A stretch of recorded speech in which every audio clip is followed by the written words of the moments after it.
Bienvenue sur Handicap Radio TV. La Corée du Nord a procédé le dimanche 4 janvier 2026 à plusieurs tirs présumés de missiles balistiques. Selon l'état-major sud-coréen, plusieurs projectiles ont été lancés depuis la région de Pyongyang en direction de la mer de l'Est. Le Japon a confirmé la détection d'au moins un tir et dénoncé une menace directe pour la stabilité régionale et la sécurité internationale.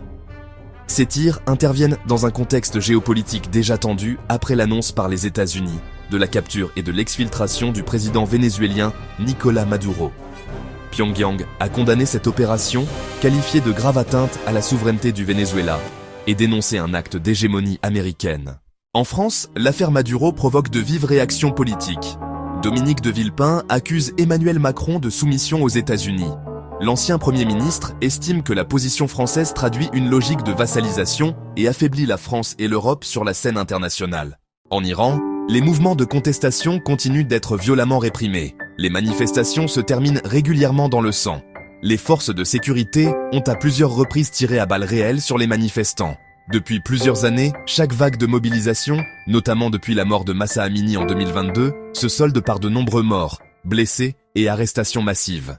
En Suisse, dans la nuit du 31 décembre au 1er janvier, un incendie a ravagé le bar Le Constellation à Crans-Montana, dans le canton du Valais, aux alentours de 1h30 du matin, alors que l'établissement était bondé pour le Nouvel An. Le bilan fait état de 40 morts et de 119 blessés. Parmi les victimes figurent de nombreux ressortissants français, dont des étudiants, des saisonniers, des vacanciers, un barman et un DJ. Plusieurs Français ont été formellement identifiés parmi les victimes décédées, d'autres ont été hospitalisés en Suisse, en France et en Allemagne, certains dans un état grave. Une personne reste portée disparue. Une enquête est en cours pour déterminer les causes exactes du sinistre. En France, plusieurs faits divers graves marquent l'actualité. À Marseille, des tirs ont eu lieu en plein centre-ville, dans le quartier de Belsounce. Un homme a été tué et un autre blessé. Les faits se sont produits dans un secteur très fréquenté. Les auteurs ont pris la fuite et une enquête est en cours. Dans le département du Nord, une fillette de 10 ans a été retrouvée morte au domicile familial à Bruay-sur-l'Escaut. La piste du jeu du foulard est privilégiée par les enquêteurs. Une autopsie a été ordonnée afin de confirmer les causes du décès et les circonstances exactes du drame. À Brest, dans le Finistère, une femme a été retrouvée morte à son domicile. Son compagnon a été interpellé puis placé en garde à vue. Il était déjà connu des services de police pour des faits de violence. Une enquête judiciaire est en cours. Sur le plan judiciaire et politique, Sophia Chikirou, candidate de la France insoumise à la mairie de Paris, sera jugée pour escroquerie. Elle est poursuivie pour des faits liés à des soupçons de fraude financière, notamment au préjudice du média Le Média, et devra comparaître devant le tribunal correctionnel de Paris en 2026. Elle conteste les accusations et dénonce un procès politique. Sur le plan sportif, en Espagne, le Real Madrid s'est largement imposé face au Betis Séville, sur le score de 5 buts à 1 en Liga. En l'absence de Kylian Mbappé, blessé, le jeune Gonzalo Garcia s'est illustré en inscrivant un triplé.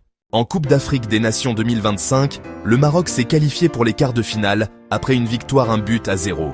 Une qualification marquée par une statistique rare en phase à élimination directe.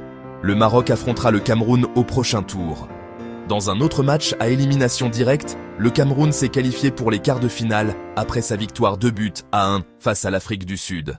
En Ligue 1, la dernière journée de championnat a livré les résultats suivants. Toulouse s'incline 0-3 face à Lens. Monaco perd 1-3 contre Lyon. Nice et Strasbourg font match nul 1 partout.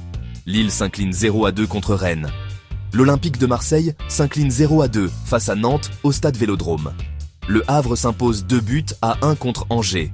Brest bat Auxerre 2-0. Lorient et Metz font match nul 1 partout. Le Paris Saint-Germain s'impose 2-1 face au Paris FC au Parc des Princes lors du derby parisien. Merci d'avoir suivi Handicap Radio TV. Abonne-toi pour ne rien manquer de l'actualité nationale, internationale et sportive.